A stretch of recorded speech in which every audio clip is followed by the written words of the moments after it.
So magandang araw po. Dito tayo sa Rosales, Poblacion, Zone 5. Ito house and lot. Malapit po yan sa school. Ayan po, private school. Kasi ito naman yung national road. Pag ganyan po, nandyan po yung bayan ng Rosales. Walking distance po yan. Makikita nyo po yan sa drone natin. So may sukat to na 400 plus. Tapos along Barangay Road. Siguro nasa 15 din. 3 bahay po ito mga ma'am sir. Kailangan lang ng pintura. So may pasukin natin to. Maganda po. Poblacion, Zone 5. Kulado. Nakalukat daw tatay. Ay, baka kumagat. Ayan yung terrace na. Ito yung una pong bahay. Tapos, stainless po. Parkingan. Sa balikan bagayatan niya, ding. Ay, so nag-kilo basit niya. So, 3 bahay. Ito yung pangalawa, ma'am. Tapos ito yung una. Pwedeng gawing apartment. Ito lang, natanggal po yung tiles. Pwede naman pong palagyan ulit. Pero maganda pa po loob. Renovate lang yung ibang part ng bubida. So, dito tanaw yung ito yung main door. Okay pa naman po. Talagang di na lang po natitirhan to. Kasi yung sa likod lang po ang natitirhan yung pamangkin nila. Ito po yung sa loob. Kusina nila. So may tubig, kuryente, wifi lang pong wala. Pinakat na po. Yung kwarto. High ceiling din po. Kwarto niya. Naka-built-in yung kanilang cabinet. Dito, pwede pa po yung bubida. Sa ano lang. Ito po yung pangalawang kwarto. Tanaw po dito sa kalsada. Ayan. So, dito po may common CR.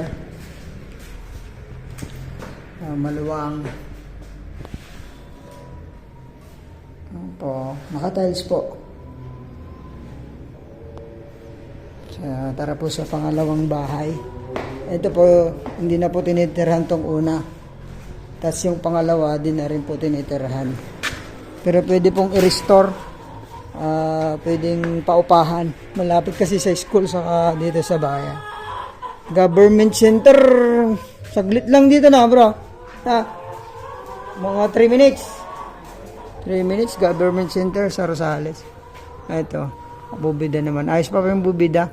Tapos naka-tiles. Talagang linis lang kasi hindi po natatarhan kasi. Ito po, 2 kwarto to. Pero tinanggal po yung divider. Kasi 2 kwarto to dati. Ayun yung pinto niya. Tapos dito naman, makikita sa labas kung may tao. Pili pa po. Tibay pa po yung bahay. Kaya may kusina nila. Tapos may dirty kitchen. Andun po yung CR. CR saka shower room. Okay pa naman po.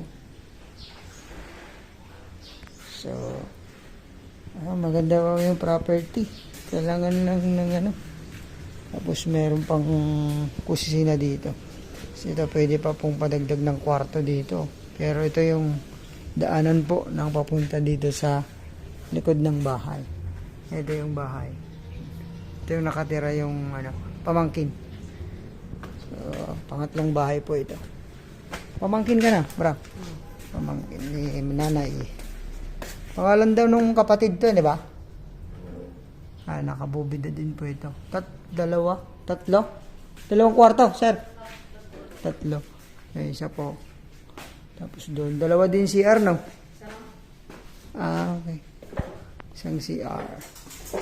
Nakapadlock. So, may anong laman dyan, mga gamit? Ito po. Kailangan. mga tiles, gagawin po yung tiles. Tapos dito, merong kusina. Tapos may space pa dito sa likod. Ayan. Ayan, may space po dito sa likod. Paglabaan. Ayan, nakatrasis. Okay. So, kusina po ito. So, tatlong kwarto dito sa pangatlong bahay. Pwedeng gawing apartment. No, bro? Apartment. Kano ba upang apartment dito sa Rosales, bro? 5,000. Wala pang idea. Ayun po. 400 mahigit. Kunin ko po yung title kay Ante. Pero ang price, oo nga, house for rent. Kasi maganda yung bahay. So, 5 million yung price nila, Ante. Personal na lang daw po makipag-usap. Baka sakali lang po makatawad. Ayan. Direct tayo sa seller nito. Ayun yung bahay. Thank you po, sir, ma'am. God bless po sa ating lahat.